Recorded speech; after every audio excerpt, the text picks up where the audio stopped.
you can find the small, sleepy and rural hamlet of Griekwastad, which is where this episode takes us, back to April 6th, 2012. That evening, a small pickup truck came hurtling towards the police station in Griekwastad, screeching to a halt outside. A young boy got out and ran in shouting, "They're all dead, they're all dead." He was covered in blood. The boy was 15-year-old Don Steenkamp. The Steenkamps were a very successful and wealthy family, owning 5 farms in total that were generations old. They were prominent and powerful and big in the community, and everyone in the station knew that surname. Don told detectives that his entire family had been shot to death, and he had just managed to escape. He had been in the barn for a while when he suddenly heard gunshots coming from inside his home. They rang out so loudly, echoing through the vast space, and he recalled hearing multiple shots before it went quiet. He started running for the house, and inside he found his mother, 43-year-old Christelle, father, 44-year-old Dion, and his younger sister, 14-year-old Martella. There was blood everywhere. He said Martella was still just alive, and he tried to pick her up, but she had died there and then in his arms. He ran for his father's truck, and as he pulled away, he heard more shots ringing out. As he got to the main gates, he saw 2 guns on the ground. He picked them up and put them into the truck.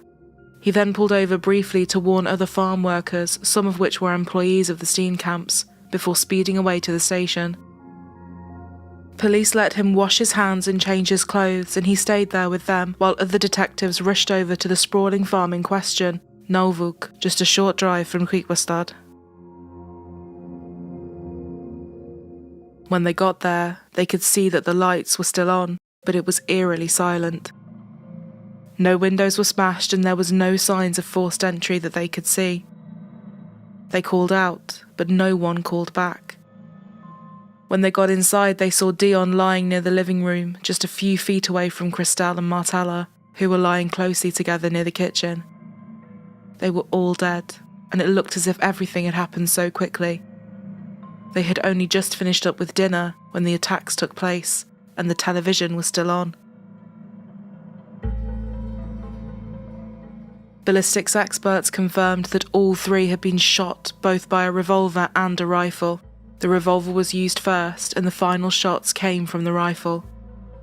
Dion had 3 gunshot wounds, one to the right shoulder, one behind the ear, and another in the chest. Christelle was shot in the shoulder, neck and back, and Martella was shot twice in the body and twice in the head. Martella and Dion had blunt force injuries to their heads too, likely caused by the other side of the gun.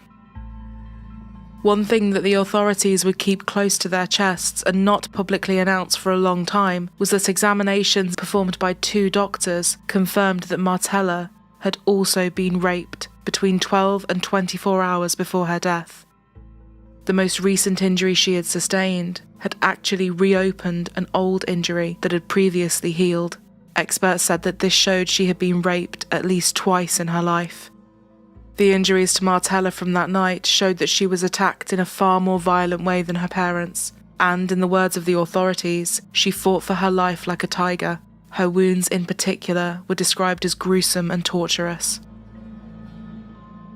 Blood covered the walls and the kitchen countertops, and there was a big pool of blood outside by one of the trees. The blood by the tree was Martella's. Looking at the blood, the wounds and the placement of their bodies, they believed that Christelle had been shot first from behind. Martella was shot second, and, badly injured, she ran out the back door, leaving her blood outside. Dion was next. The position of his injuries made the experts think that he had made an attempt to run at his attacker to try and stop them, before being shot again and hit over the head. Satisfied that Dion was dead, the killer or killers then went to hunt for Martella, who was hiding and bleeding under a tree. She was then shot right in the face and struck over the head, which caused a significant amount of blood to gather there. All of these shots had been fired using a revolver.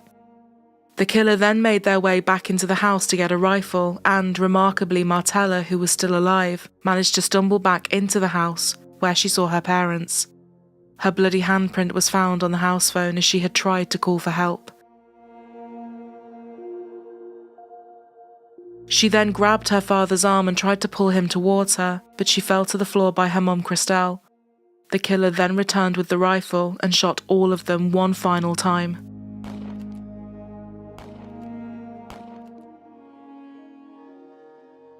Everything about this attack felt so personal, especially when it came to Martella.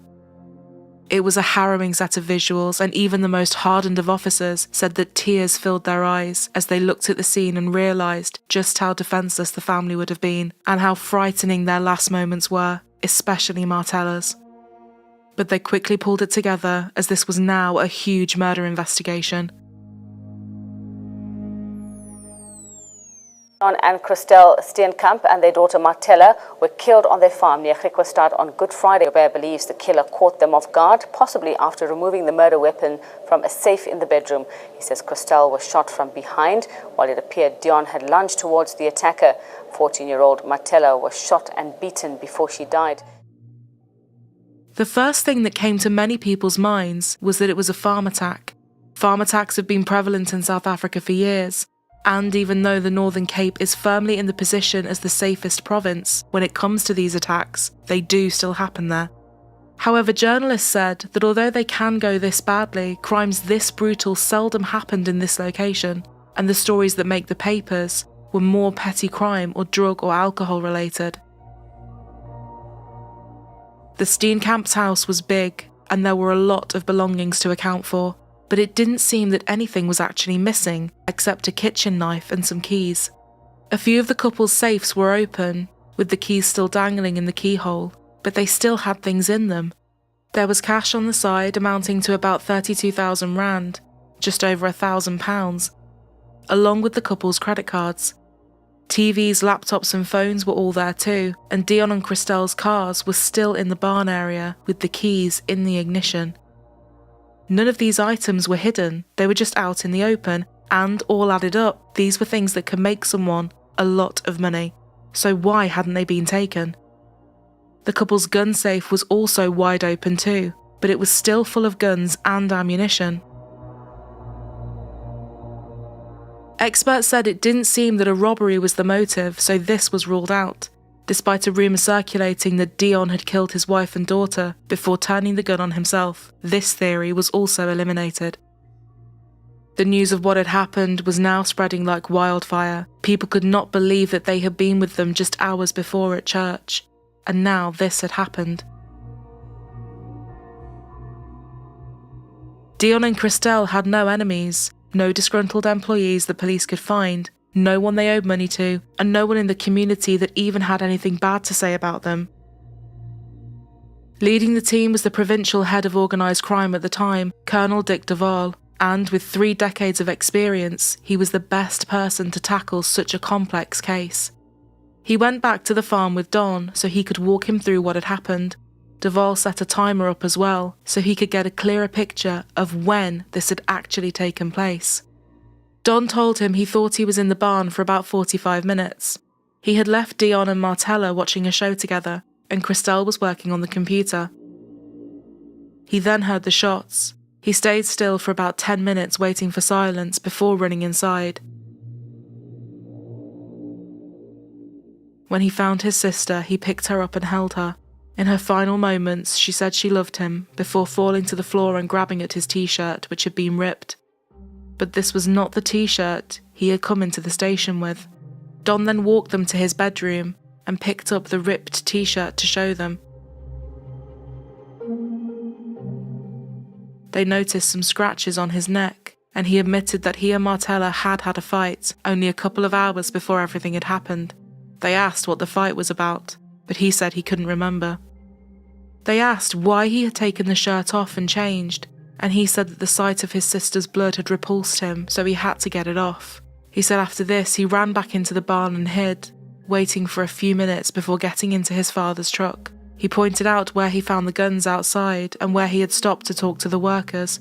He had then made the 4-mile drive to the police station.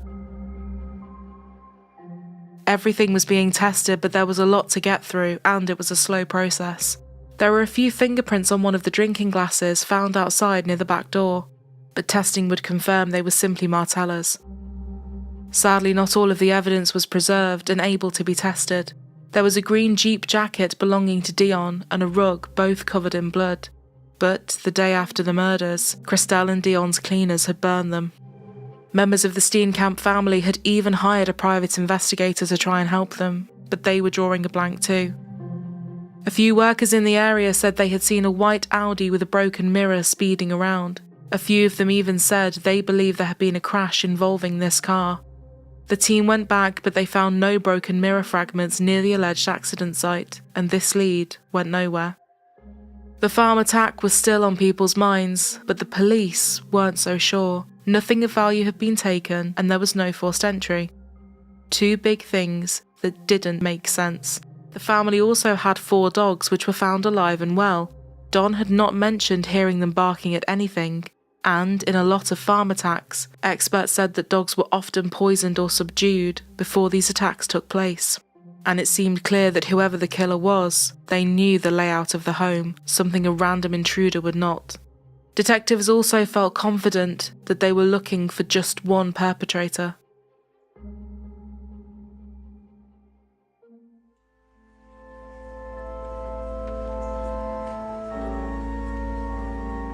As the investigation continued, the family's funeral was held.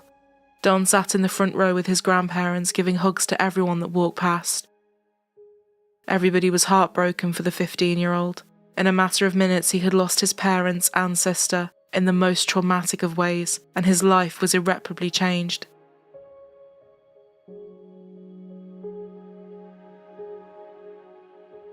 Everyone said that Dion and Christelle adored their children, and they all had a comfortable and nice life, wanting for nothing.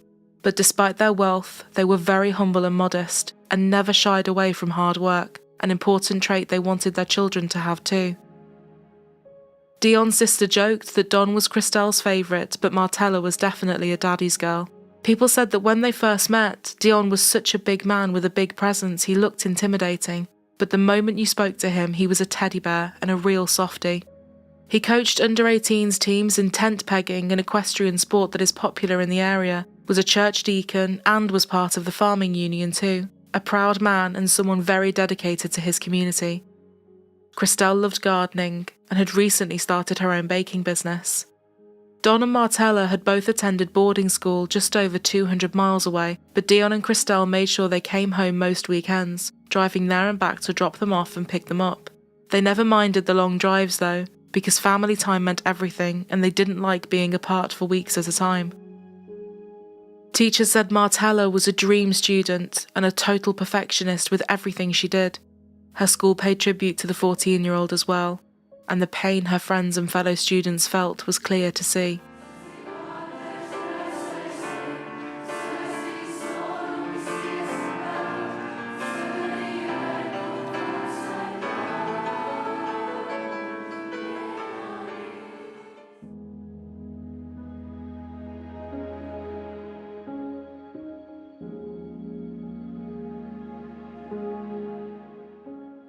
Another person who was trying to piece things together was Joe Schultz.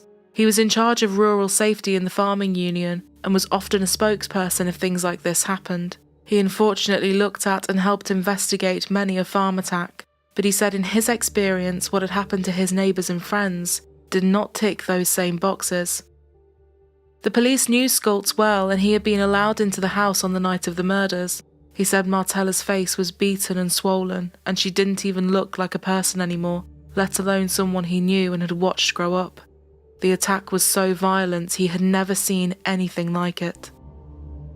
Experts would later confirm that the same guns that Don had found outside and taken to the station with him were the murder weapons.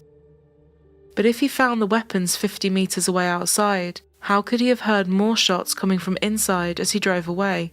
And if Don had been in the bar before the shootings happened, surely he would have seen or heard the killer coming. In a space that vast and rural, cars would be needed to get away, again making more noise and drawing more attention. Authorities already knew that Martella had fled outside to hide by the tree, a tree that was just a few steps away from the barn. How could Don not have heard her when he was so close? And if he had been trying to save his little sister like he had claimed, why would he talk about her blood repulsing him so much? Surely he wouldn't have been focused on that. Why would he spend time changing his clothes in a house that was under attack with a killer on the loose?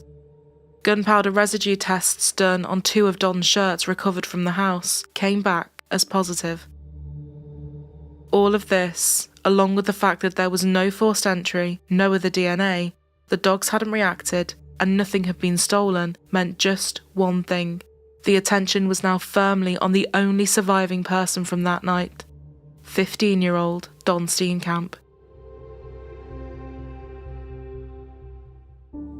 Was it possible that the same boy that had come running into the station, hysterical, had actually been the one to commit the crime? But why, they wondered. The rape of Martella presented this potential motive. Don had sexually assaulted his sister and then killed his family to cover it up when she threatened to expose him. And then there was the cell phone analysis. Data from Christelle's phone showed that she sent a text message to Martella at 6:34 p.m. Nothing serious, just a short message about an upcoming holiday. But this was crucial in terms of the timings. This meant that the murders had to have taken place after 6:34 p.m, and if Don was already at the station at 6:50 p.m, this would have meant someone breaking in and murdering everyone happened in just 16 minutes. This did not match Don's timeline, and he would have been unable to do everything he claimed he had done in this small window. They also found it an impossible idea for the killer and Don to not have run into each other in those few minutes.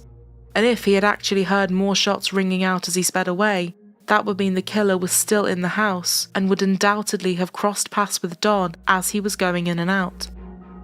They felt the only way you would feel safe to stay in the house long enough to change your clothes is if you knew no one dangerous was actually in there. Blood splatter analysis also did not link with his version of Martella grabbing his shirt as he tried to help her. In fact, the splatter pattern on his shirt proved that he had been close to her when the shots were fired. It would have looked totally different if it was a smear of blood or a transfer as he held her. An expert said that Martella would in all likelihood have been too weak to tear his shirt, so they felt confident that this had been torn as he attacked her and she tried to defend herself.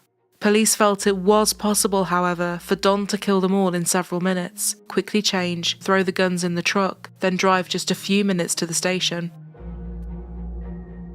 More texts from after the murders had also been analysed. These were texts between Don and one of his friends. Who do they suspect? Only me. Are there no other fingerprints? No, only mine. Is there no other evidence to find someone else? No, they're not going to find anyone else. At this point, even Dion's sister said she suspected her nephew, but couldn't quite fathom it. She said consoling him whilst also questioning his actions was surreal. She was still hoping she was wrong. On August 21st, 2012, Dick Duvall arrived at Don's school with handcuffs. Detectives working the case said they had exhausted every other possible line of inquiry. They felt they had been as thorough as they could be before they had presented their case. Even they didn't want to think that the 15-year-old son and brother could have done this to his own family. But after 4 months, copious and time-consuming investigations, tests and expert opinions, they just could not draw any other conclusion. The now 16-year-old Don Steenkamp was placed under arrest in his head teacher's office. Don was walked through the school to the car, with other students watching on. Don just stared ahead. He didn't seem angry or upset. He was blank. Duvall was driving to the station when a breaking news announcement came over the radio.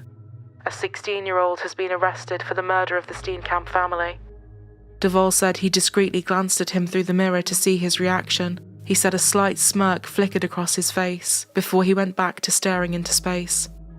Don Steenkamp was charged with 3 counts of murder and 1 count of defeating the ends of justice. He would also later be charged with the rape of his sister Martella.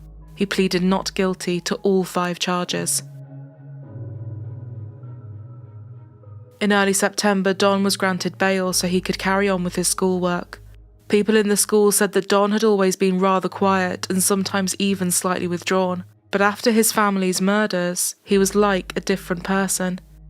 He was chatty, confident to the point of arrogant, and loved the attention this was all bringing him, especially from girls. Teachers said it was a far cry from the teen just a couple of months ago. But while on bail, he was forced to drop out of school as some of the other parents were piecing things together and looking at him as a suspect. There were soon so many complaints about him being back in the school that his head teacher asked him to leave. So although his name and face were technically concealed, many people had long been talking and connecting the dots. A psychologist assessed Don during this time and said he had no history of aggression and exhibited no symptoms of having any kind of behavioural disorder or mental health issues. She said from talking to him, she didn't think anyone could have predicted this. Another psychologist added that Don showed good character, was respectful, had positive attributes, and formed good relationships with people. There were no red flags, so to speak. She said that in most cases where children kill their families or parents, it is because they are a victim of chronic abuse. Sources say that although Dion could be strict, from what they saw it was no more than most parents, and there was nothing to suggest any abuse was happening in the home. Don himself emphatically stated to one expert that his parents were never abusive towards him. In order for the trial to go ahead, legal fees had to be sorted out. In October 2013, the Northern Cape High Court agreed to release 500,000 rand of inheritance bequeathed to Don so that the trial could start. The funds were released through the last will and testament of Don's grandfather. The court did not allow any funds that would have come from the estates of Dion and Christelle. In South Africa, the jury system in courts was abolished in 1969, so it was down to the Northern Cape Judge President Frans Gomo to make a decision on whether or not he was guilty. The media has been warned to toe the line. The judge threatened criminal charges if the accused is identified, even to family and friends. Since his arrest, a court order had prevented Don's name from being released. Cameras were allowed in the courtroom, which is why we see him inside, but ones of his face were not published, and a lot of the time, it was just the back of him that was shown to the media. Tragic and grim. Describe the tone of proceedings as a 17-year-old stands trial, accused of killing 3 members of the Steenkamp family. The workers record how the accused had showed up screaming for help. They've told the court how they fled the farm and walked towards the town. The defense used the opportunity to point out the differences in their testimony, particularly about a white vehicle which some claim to have seen speeding towards the farm on the day of the attack.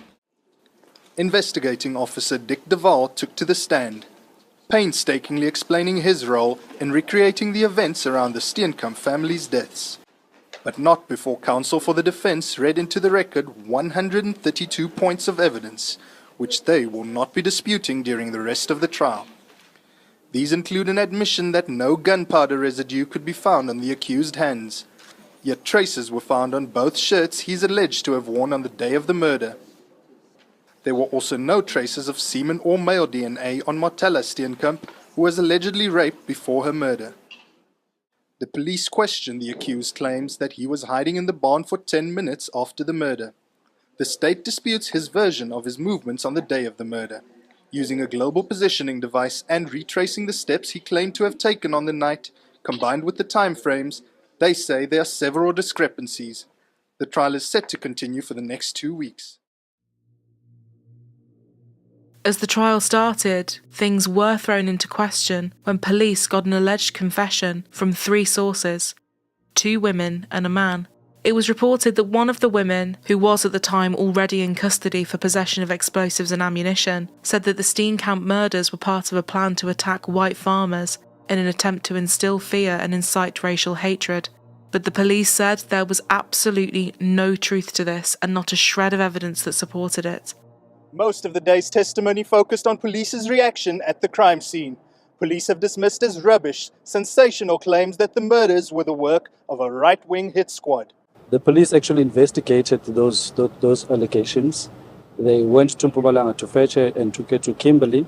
She submitted an affidavit. We are satisfied that, what we have is enough for our purposes. We do not believe that what she says is consistent with the evidence that we have at our disposal. The prosecution felt that they had a strong case, and they had almost 100 witnesses that they intended to call. They presented their motives and timelines. Don had raped his sister Martella, and she had threatened to tell her parents. Don had shot them all to cover this up. And the fact that Martella was involved in a struggle prior to her death also supported the theory that the murders had something to do with her assault. Today the defense wanted the media to leave. The application relates to the testimony of a medical doctor who will take the stand tomorrow. The defense believes that his testimony is very sensitive in nature. The judge, however, kept to his earlier ruling, allowing the media to attend and report on the case. I think it's very important for us to be here because the public's informed. They want to know what's happening here. And it's vital for us to report on the medical testimonies that will be delivered this week and next week. The judge, experts and police all felt sure that the person that had raped her was also her killer. And if she was assaulted 12 to 24 hours before she was killed, what were the chances that this happened and then the intruder came back a day later to kill everybody? He says he was sent photos of Martella's genitals by police to examine. Els testified that his examination of the photos revealed that Martella was forcefully penetrated, but that the wound had healed. He could not put a time frame to the alleged rape, but said that genitals healed quickly because of good blood flow. The 17-year-old mumbled to himself and fidgeted for most of Els's testimony. He also pulled on his front teeth and at some point appeared to blush. 3 other witnesses took the stand today. 2 minors testified about BBM and personal conversations they had with the accused on the night of the murders, as well as the next day. The last witness, an astrophysicist, also testified about the sunrise, sunset, and the location of the moon on the night. Dr. Nicola Loring testified that at the time of the murders, visibility on the farm should have been good. The case resumes on Monday. Another motive was the fact that Don was set to inherit 23 million rand, the equivalent of almost £1 million or $1.3 million at the time. He also stood to get Martella's portion as well. A day after the killings, one of the first things he asked a psychologist was how his inheritance would be worked out, and said he knew all about his family's finances and what he was entitled to. Don did testify himself, and the judge said he showed himself to be a poor witness, and under cross-examination, his story was easily discredited. But even when he was caught out in a blatant lie, he seemed totally unfazed. One journalist said they kept looking for some form of emotion, but Don gave them nothing, except being arrogant to the judge.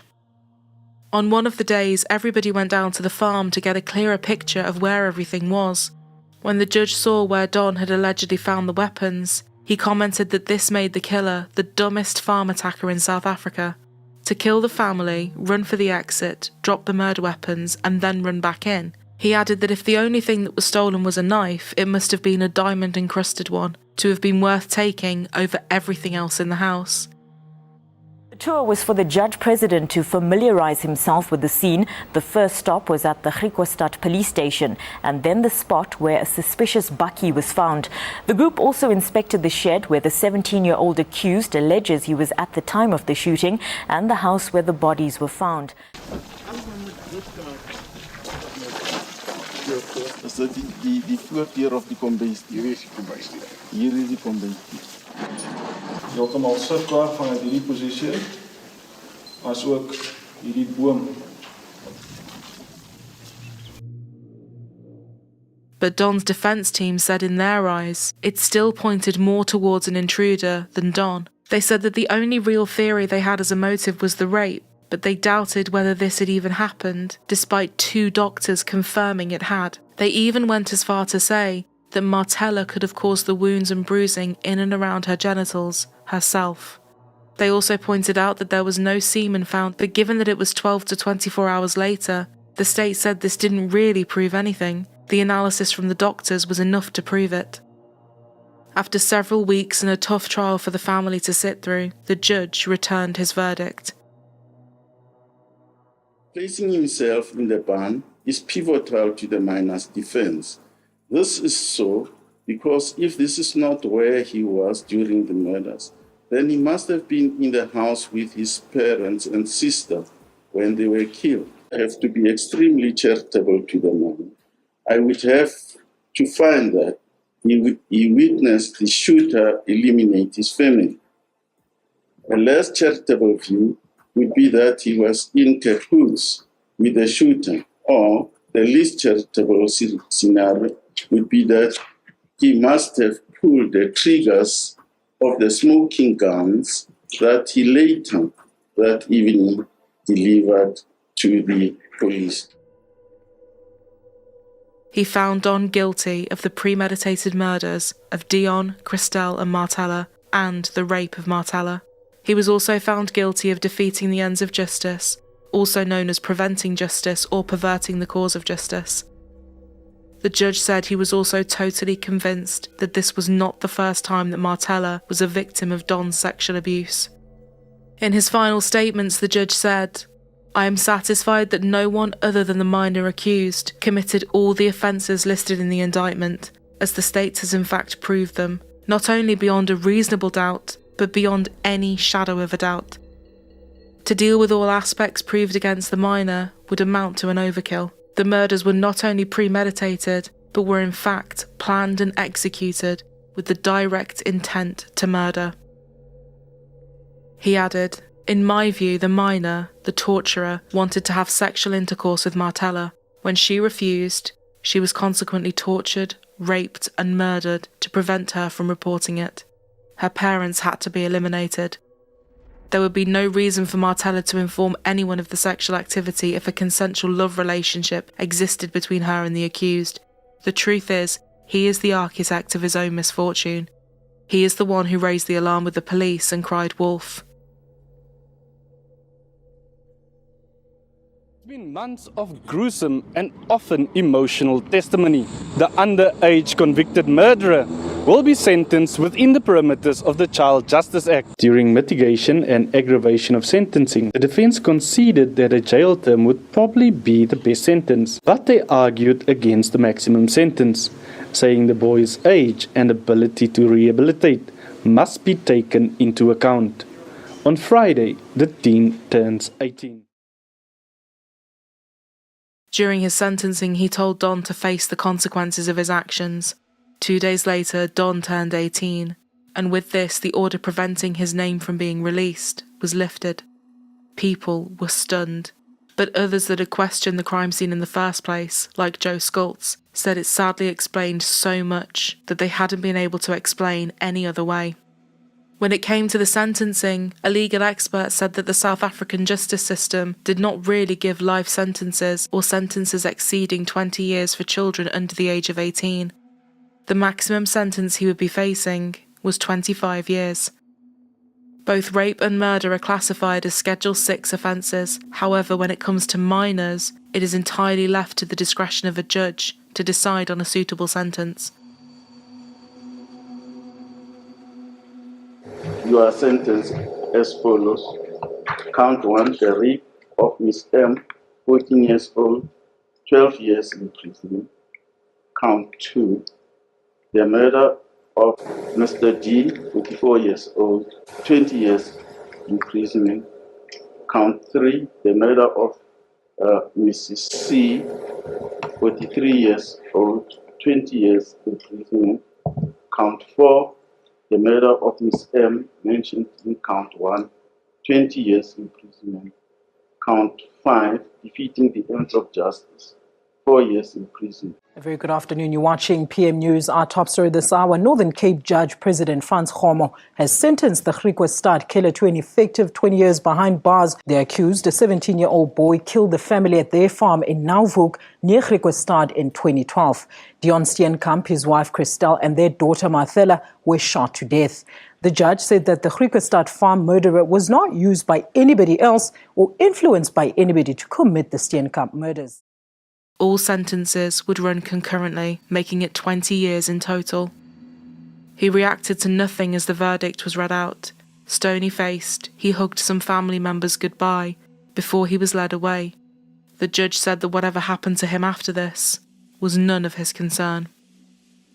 In line with the Correctional Services Act, he will serve at least half of the sentence before he can apply for parole, which is 10 years. This does not mean that he will get parole after those 10 years, just that he cannot apply before then, and 10 years will take us to 2024. His age at the time of the killings will not have any impact on future parole considerations, because the judge already took that into consideration with his sentencing. Even if he qualified for parole after 10 years, there will still be other guidelines and regulations that could play a role, like inputs from family members, for example. He has also since been investigated in prison for breaking rules, and things like this will factor in too. Legal experts said if it wasn't for his age at the time, which constricted the judge in the sentence he could give, he might have been given a lifelong sentence. An appeal was filed, but Don needed to have his first legal bills settled from the trial, and then find a team to take it on.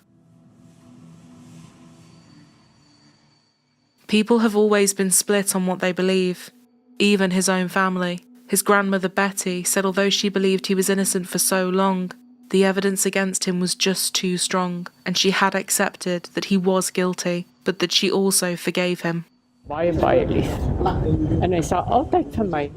still love him even after this terrible thing they say he did, the killing of my only son and his wife, and the child who I also loved.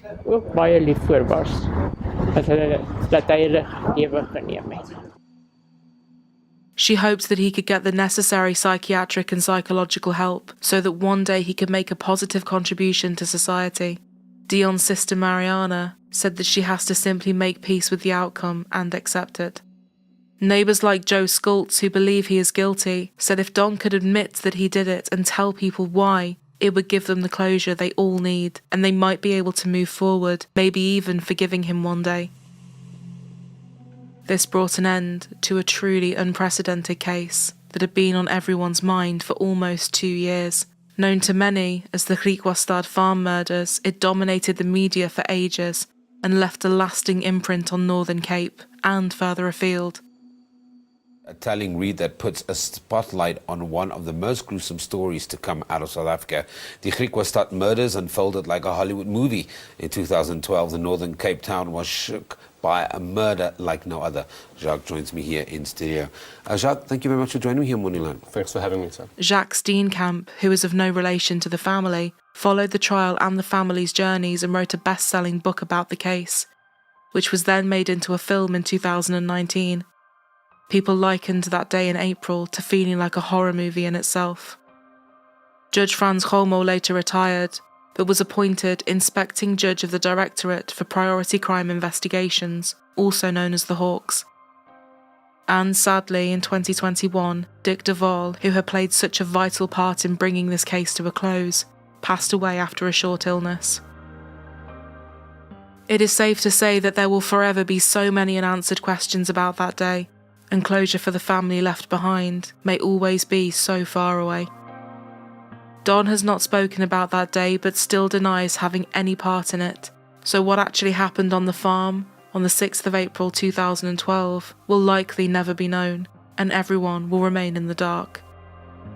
One psychiatrist said that over time and with more assessments, a personality disorder or mental health issue might arise and show itself, which could give a clearer insight into his mind at the time, but there is also a good possibility that this will never happen. She said whatever happened on that day is locked in his head, and if he hasn't said it yet, I don't think he'll ever say. I think the story was truly buried on that day.